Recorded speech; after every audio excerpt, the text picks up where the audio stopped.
김태현의 정치쇼. 김태현의 정치쇼 월요일 4부 토론은 두근두근 시간입니다. 여야 대선 후보들의 뜨거운 이슈로 토론하는 시간 이제 2번 남았습니다. 예, 저기 이번 주하고 다음 주하고 네. 그다음에 수요일 날 이제 목요일 아침에 승패가 결정되면 그다음 주에는 할지 안 할지 몰라요. 한 분은 못 볼 수도 있습니다. 그렇죠. 네. 아 그렇게 해볼까? 승자와 패자 이런 거? 너무 잔인해요. 너무 잔인하다. 네, 잔인하지. 어쨌든 토론은 두근두근 시간은 일단 공식적으로 2번 남았다는 거. 2번 모셨습니다. 이재명 후보 측의 민주당 선대 현근택 대변인, 윤석열 후보 측의 국민의힘 선대본의 이두하 대변인 모셨어요. 안녕하세요. 네, 안녕하세요. 안녕하세요, 이두하입니다. 네. 일단 지금 두 분의 표정이 약간 차이가 있는 것 같아요. 왜냐하면 어제 이제 제일 큰 뉴스는 단일화인데 단일화 관련돼서 저 이두하 대변인은 조금 이제 약간 표정이 아주 좋은 편은 아닌데 현근택 대변인은 만면에 미소를 띠고 있습니다. 아니 마스크 썼는데도 그 표정이 보여요? 눈에 딱 보여. 느낌이 그냥 야, 거봐 내가 안 된다 그랬지 이러면서. 꼭 그런 거나? 네. 그럼 지금 뭐 눈가에 그냥 웃음 주름이 뭐. 아닌데. 아니 이두하 지금 대변인도 보세요. 눈 웃고 있잖아요. 아니 우리 그 말씀 듣고 웃고 있는 거지. 그 전에는 그렇지 않았어요. 이두하 대변인 미소는 우리 썩소라 그러잖아요. 어쩌고서 이겁니다. 자 일단은 이두하 대변인 나오셨으니까 물어봐야 되겠다.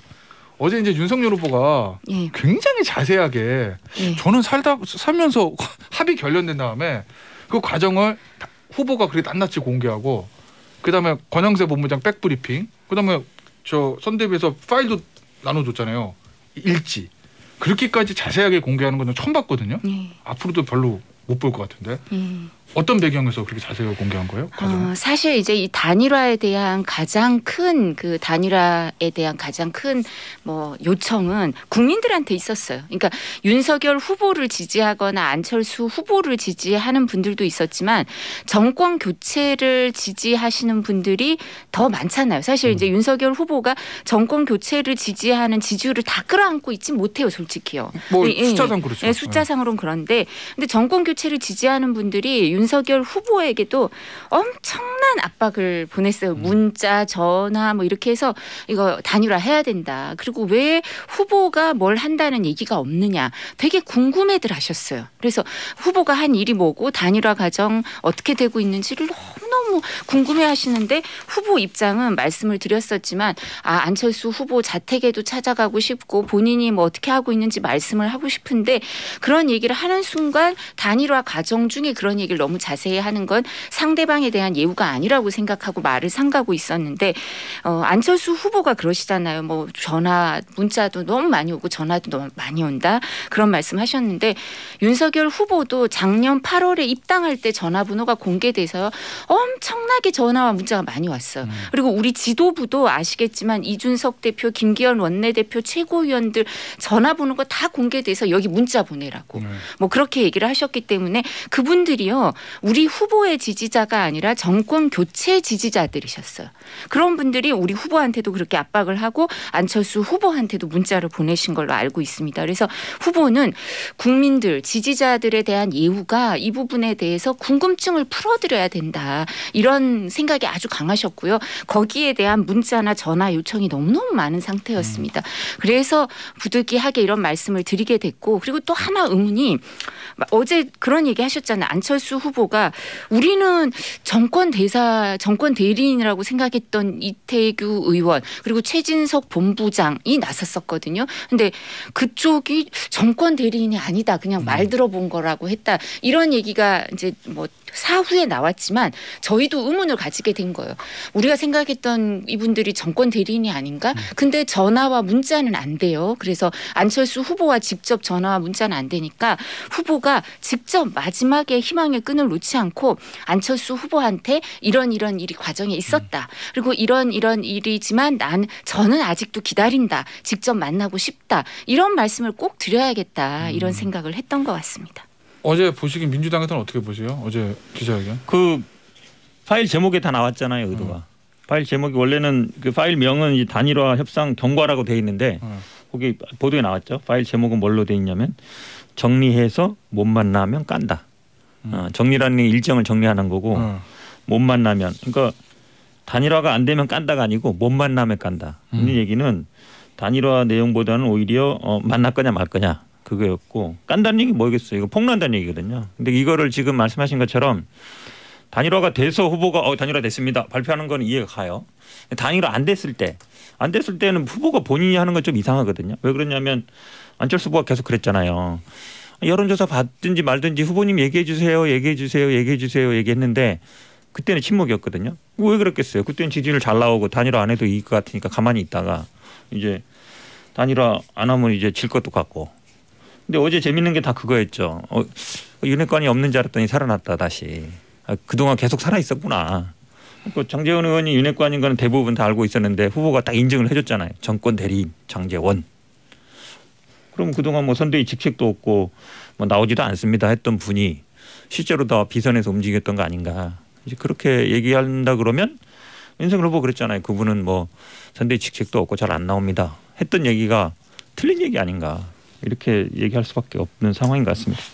저희가 설명을 조금 드리자면 그 말씀 그 뭐 제목에 그렇게 돼 있다는 건 후보가 그런 제목을 단 게 아니죠. 실무자 제목이니까 뭐 실무자가 어떤 심정인지 우리가 알 수가 없고요. 실무자가 뭐 지시 없이 했겠어요. 후보가 이런 거를 제목을 어떻게 달아라 이렇게 단일화 협상 경과가 원래 제목이죠. 그리고 내용은 자기가 다는 거니까 뭐 저희가 그런 거에 대해서 뭐 달아라 말아라 이런 얘기를 할 수가 없으니까 자기 마음이고 실무자 마음이고요. 근데 실무자가 그렇게 한 거고 또 하나 말씀을 드리면 안철수 후보에 대해서 저희가 이제 단일화 협상 경선 단일화는 처음부터 어렵다라고 말씀을 드렸어요. 여론조사, 네, 여론조사 경선 단일화는 어렵다고 말씀을 드렸고 그리고 아까 말씀드린 것처럼 정말 우리 입장에선 최진석 본부장 이태규 의원 다 나섰는데 안철수 후보는 전화도 안 받고 문자도 안 되니까 그럼 마지막으로 후보가 안철수 후보한테 직접 얘기를 해봐야 되는구나. 연락이 안 되니까 이제 여기 공개석상에서 한번 말씀을 한 거고요. 윤핵관 관련해서 말씀을 드리자면 사실 이태규 의원도 이준석 대표랑 뭐 이 과정에 대해서 왈가왈부를 하면서 약간 특이하다 이런 생각이 있었지만 이태규 의원이 계속 하시잖아요 지금. 네. 이런 것처럼 연속성의 문제가 있는데요. 2월 13일 날 후보 등록하면서 안철수 후보가 여론조사 경선 단일화 얘기를 하셨어요 공개적으로. 근데 그때 단일화하고 나서 저희가 실무자를 좀 정하기로 했다. 그러면서 그 언론에도 찾아보면 나오세요. 우리 쪽은 장제원, 이철규, 뭐 저쪽은 이태규 이런 얘기가 나와요.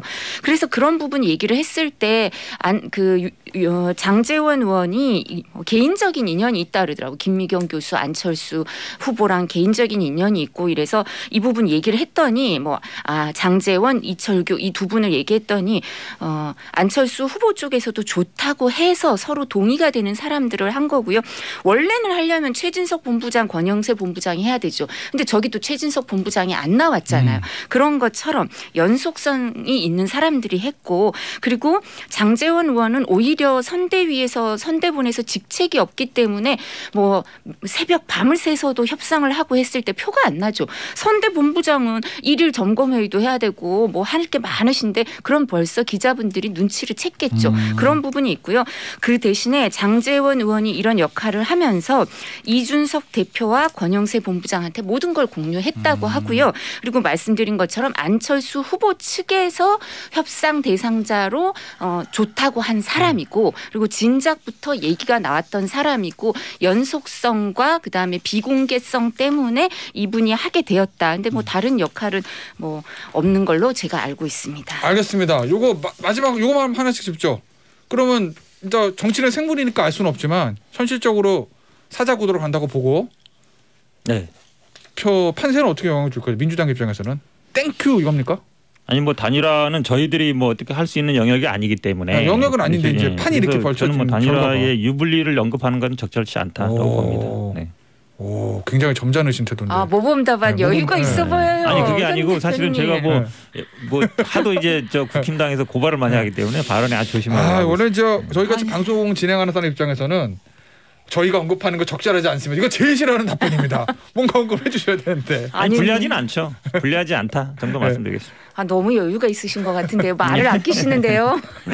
국민의힘 어떻습니까? 큰일 났다예요? 아니면은? 서울신문 갤럽 조사가 나왔어요. 그죠? 네. 여기서 나왔는데 단일화를 하면 오히려 여론조사는 웬간한 수치를 언급하지 말씀드려야 되기 때문에 단일화를 했을 때와 단일화를 하지 않았을 때 그 윤석열 후보와 이재명 후보의 그 차가 더 컸어요. 그러니까 단일화를 했을 때 과연 더 효과가 있는지 사실 이게 이 단일화 이슈가 오래됐거든요. 지금 벌써 오래됐기 때문에 어느 정도 여론조사에 다 반영이 돼 있다. 저희는 사실은 오히려 사전 투표율을 걱정하고 있습니다. 오히려 단일화 깨진 이거보다. 그래서 이 부분은 국민들께 진정성 있게 말씀을 드리면 되는 거고 그리고 또 후보가 마지막 노력을 이렇게 뭐 희망의 끈을 놓지 않고 노력하는 건데 민주당 지지자분들은 3일 동안 투표를 하는데 우리 지지자들이 하루만 투표하면 이길 수가 있겠습니까? 그죠? 그래서 사전 투표율을 걱정을 많이 하고 있습니다. 알겠습니다. 요 주제는 여기서 마무리하고요. 저 다음 주제는 정치초 셀럽들 목소리를 듣고 올 건데 양 후보의 지난 TV 토론에 있었던 문제의 발언 하나씩 짚어보는 걸로 하겠습니다. 일단 정치초 셀럽들의 목소리부터 듣고 오시죠. 그대 때문에 가슴이 마시장이 두근두근 내가 코너 제목만 두근두근이지 내가 이 코너 듣다 보면 긴장돼서 막 가슴만 벌렁벌렁하다니까요. 예? 지난주 금요일 토론회로 돌아가 보겠습니다. 이재명 후보는 전쟁을 우크라이나 대통령 탓을 하고 윤석열 후보는 일본 자위대가 한반도에 들어올 수 있다는 말을 했다던데요. 정확한 발언의 진위, 우리는 여기서 그것이 알고 싶은 것입니다. 예, 먼저 기호 1번 이재명입니다. 이 오해를 드렸다면 제 표현력이 부족했던 것 같은데요. 이걸 어떻게 다 말씀드려야 되나. 우리 그 현근택 대변인 나와 계시죠? 저를 대변해서 말씀 좀 잘 좀 부탁드립니다. 저도 할 말이 많습니다. 민주당에서 자꾸 반일 감정으로 선동을 하시는데 이러시면 안 됩니다. 국민들에게 정확한 그런 얘기를 전하셔야지. 우리 이두하 대변인이 저를 대변해서 잘 말씀해 주실 테니까 들어보시겠습니까? 저희는 양 캠프의 실세를 모셨습니다. 후보들이 직접 나와서 내가 뭔가 말을 좀 잘못한 것 같긴 한데 내 뜻을 잘 좀 얘기해 주세요. 요거 아니겠어요? 일단 기호 1번 민주당의 이재명 후보. 우크라이나 전쟁 관련해서 지난 금요일 있었던 토론에서 한 얘기 제가 읽어드릴게요. 그대로. 6개월 초보 정치인이 대통령이 돼서 나토가 가입을 해주지 않으려고 하는데 가입을 공언하고 러시아를 자극하는 바람에 결국은 충돌했다. 물론 러시아가 주권과 영토를 침범한 행위는 강력하게 규탄해야 한다. 그러나 외교의 실패가 곧 전쟁을 불러온 아주 극명한 사례다. 이렇게 말씀하셨고, 그런데 추후에 내가 표현력이 부족했다며 이제 발언에 대해 사과를 했다고 하는데, 일단 이두하 대변인한테 먼저 물어야 되겠구나. 공격의 기회를 드리고 일단 다음에 반론하실 기회를 드릴게요. 어떤 점이 제일 문제라고 보세요? 사실 이런 문제가 있을 때 이제 우크라이나 사태에 대해서 대통령 후보로서 나올 수 있는 발언은 민주주의 체제를 위협하는 그런 전쟁 상태잖아요. 그죠? 그러니까 이게 국제법 위반이고 하니까 이런 부분을 지적을 먼저 하셨어야 되는 거 아닌가. 근데 지금 말씀드린 것처럼 토론회에서도 우크라이나 대통령이 정치 초보여서 이 부분을 러시아를 자극하는 바람에 결국은 충돌했다. 이렇게 얘기를 하니까 영미 이제 인터넷 커뮤니티 사이트 중에 제일 큰 것 중에 하나죠. 레딧에서 엄청 비난을 많이 하더라고요. 이거 갖고 그러면 우리나라도 일본에 침략을 당한 게 우리가 빌미를 제공해서 자극해서 그런 거냐. 그럼 북한이 미사일을 1월 달에도 7번 쏘고 어젠가도 또 쐈는데 그거 우리가 잘못해서 문재인 정부가 잘못해서 유난히 딴 정부보다 지금 문재인 정부에서 가장 많이 쏘잖아요. 그럼 문재인 정부가 잘못해서 그럼 김정은이 그렇게 유난히 많이 쏘는 거겠어요? 그러니까 그런 식으로 말씀하신 것 자체가 말씀이 잘못된 거고, 또 무엇보다도 한 번쯤 토론회를 할 때는 저는 솔직히 긴장을 해서 후보들 발언이 약간 꼬일 수도 있다고 생각해요. 질문을 하신 분의 발언에 답하다 보면 말릴 때도 있고 솔직히. 그런데 이재명 후보의 문제는 강원 유세 2월 24일 날도 우크라이나의 전쟁이 개시된 모양입니다. 지구 반대편에 우리와 아무런 관계도 없는 정말로 우리와 경제적 관련이 0.1%인 그 나라의 전쟁이 났는데 우리 주가가 떨어집니다. 이런 얘기를 하시니까 이 부분은 좀 너무 외교 안보에 대해서 이렇게 무지하신 거 아닌가 이 생각을 하고 2월 26일 김포 유세에서 또 얘기를 하셨어요. 그러니까 뭐 우크라이나가 잘못한 거다 이런 얘기를 하시고 파주 유세에서 2월 26일 날 지도자가 무지해서 그렇다는 얘기를 또 하시고 고향 유세에서 2월 26일 날 이 부분 대통령을 잘못 뽑아서 그렇다 얘기를 또 하세요. 그러니까 이게 한 번쯤은 그러실 수도 있는데 제가 지금 언급한 게 벌써 토론회 말고 4번이나 있죠. 그리고 우상호 의원은 선대본부장인데 지금도 이렇게 얘기하세요. 추미애 장관도 이렇게 얘기하세요. 그러니까 후보가 잘못 발언했다고 사과하고 표현력의 부족이라고 말씀하셨는데 선대본부장이 계속해서 이런 말씀을 하시니까 이게 너무 누차 반복 여러 사람이 얘기하니까 또 이게 진심이 아닌가 여기에 진위가 있는 게 아닌가 이런 생각을 할 수밖에 없죠. 자, 황우택 대변인 꼼꼼히도 체크하셨는데요. 24일 날 뭐라고 정확히 했냐면 지구 반대편 남이 나라 일이지만 이 문제 때문에 우리나라 주가가 내려가고 있다. 이게 바로 전쟁과 안보 불안이 경제에 미치는 영향이다. 뭐가 중심이에요? 남이 나라라는 게 중심입니까? 아니면 전쟁이 일어났으면 주가가 내려가고 경제가 어렵다는 게 중심입니까? 그 말을 이렇게 왜곡하면 안 된다는 거고요. 지금 말씀이 저도 지금 이재명 후보가 사과했기 때문에 사실은 전쟁의 원인은 대부분 알고 있어요. 나토 문제라는 것도 알고 있잖아요. 근데 지금 전쟁 상황 중에 말을 하는 게 전 적절치 않다고 보는 것이지. 예를 들어서 북한이 6.25 남침했잖아요. 당연히 남침한 거 아닙니까? 그러면 그 당시에 이승만 대통령이 적절하게 대응했느냐. 그 문제는 분명히 논란이 되는 거거든요. 일본도 마찬가지입니다. 일제 침략했는데 부한 말에 우리 위정자들이 제대로 대응했느냐. 그 부분 얘기할 수 있는 거예요. 그러니까 우크라이나의 대응을 얘기한다고 해서 물론 저는 지금 시점은 아니라고 봐요. 전쟁지 상황이고. 그러니까 시점은 문제가 아니죠. 어쨌든 지금 표현 자체가 부족했다는 부분은 사과는 했기 때문에 그 부분은 뭐라고 보는데 저는 지금 전쟁 상황이고 다시 당연히 러시아가 침략한 거 맞고요. 그다음 국제법 위반이지 아닙니까? 당연히 비난해야 되고 규탄해야 되고 저도 우리나라가 제재에 동참해야 된다고 봅니다. 하지만 사실은 이제 전쟁의 원인이라든지 이런 부분들은 얘기할 수 있는 거예요. 그러니까 그렇기 때문에 그걸 너무 과하게 문제 삼고 계신다. 왜냐하면 사실은 이 우크라이나가 나토에 가입해야 되느냐 문제는 굉장히 뜨거운 문제거든요. 그걸 우리가 해야 된다 말하긴 좀 그렇긴 하지만 근데 어쨌든 그래도 부적절하다고 표현했고 그래서 제가 궁금한 거는 표현 자체는 부적절하다. 네. 그리고 러시아가 침략한 건 잘못했다. 네. 지금 시기도 부적절하다까지는 인정하지만 그 전쟁의 근본 원인에 대한 진단은 틀리지 않았다. 이런 취지세요?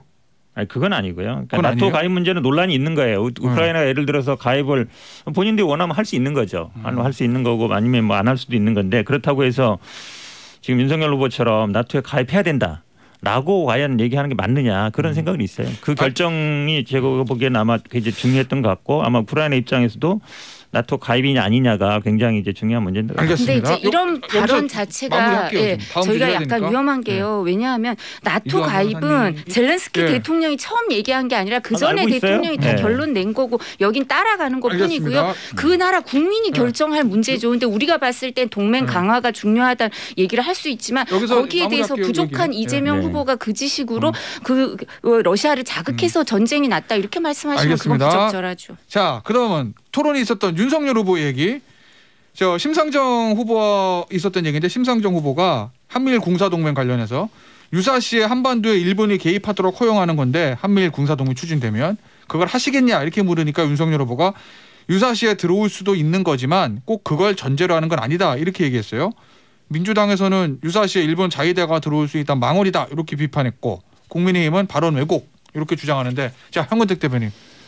이거를 왜곡이라 해서 고발까지 하신다는데 왜냐하면 심상정 후보가 계속 물어봤죠. 한미일 군사동맹 할 거냐. 그러니까 한미일 군사동맹에서 핵심은 한일 동맹이거든요. 한미 간 돼 있고 미일 간에 돼 있지 않습니까? 한일 간에 할 거냐 말 거냐 그게 쟁점인데 군사동맹이라는 건 아시다시피 한쪽이 침략을 받으면 다른 쪽이 자동으로 개입하게 돼 있는 거거든요. 그러면 단히 심상정 후보는 계속 그랬죠.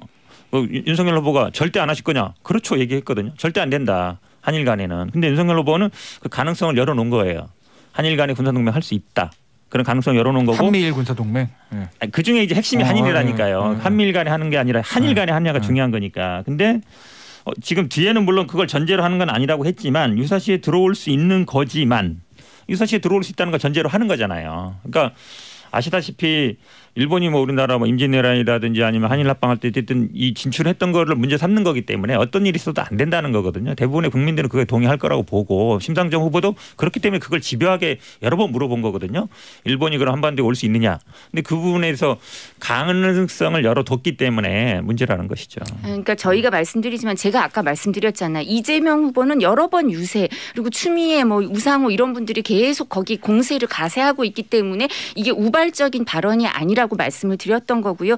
윤석열 후보의 발언은 그 토론회 자체에서도 보면 그게 뭐 동맹 군사 동맹이란 건 그런 취지지만 이 한미일 동맹에선 그걸 전제로 하는 건 아니다라고 이 전체 그 토론회 발언에서 정정이 돼요. 근데도 불구하고 이거를 자위대 망원 뭐 이런 식으로 얘기를 하니까 고발 조치를 취할 수밖에 없다 이런 말씀을 드리는 거고요. 저희는 이걸 절대 반복하지도 않았고 토론회에서 전체 취지를 보면 전제로 하는 게 아니라는 걸 명확히 말씀을 드렸고요. 그리고 또 하나 말씀드리고 싶은 게 내일이 3.1절입니다. 근데 이제 프레임으로 걸고 가시려고 하는데 김구 선생의 장손부터 독립운동가의 후손 여러분 수십 명이 내일 같이 이제 국립묘지 참배를 하기로 했거든요. 그분들이 어떤 누구를 판단했는지 보시면 될 것 같습니다. 군사 동맹이라는 건요. 동맹이라는 건 뭡니까? 한미 간의 군사 동맹은 우리나라가 만약에 북한이 침략을 받으면 미군이 자동으로 개피되게 있는 거예요. 군사 동맹이란 그런 겁니다. 그러니까 그거에 대해서 선을 그어줘야 되는데 그렇지 않았다는 거거든요. 그러니까 가능성을 염두에 두고 있다는 거죠. 아니요, 그러니까 그거는 군사 전혀 동맹은 아닙니다. 맺는데 네. 일본군이 안 들어올 수 있다. 이거는 군사 동맹 자체가 아닌 군사 거예요. 동맹 그게 아니라 지소미아 협정을 얘기하시는 거고 지소미아하고 일본은 그런 동맹은 식으로 다르죠. 해봐라는 거. 지소미아는 그러니까 정복의 협정인데. 한미와 미일 군사 동맹이 어떻게 같게 지소미아를 존재하는 군사 동맹이라고 거죠. 그래요. 말이 안 거기에 되는 대해서 그걸 열어두고 있다라는 발언은 절대 없습니다. 그게. 오늘 이 토론 두근두근 보니까 역시 대선이 9일 남은 것 같긴 합니다. 오늘 여기서 마무리할게요. 지금까지 현근택 대변인 이두하 대변인이었어요. 감사합니다. 고맙습니다. 감사합니다.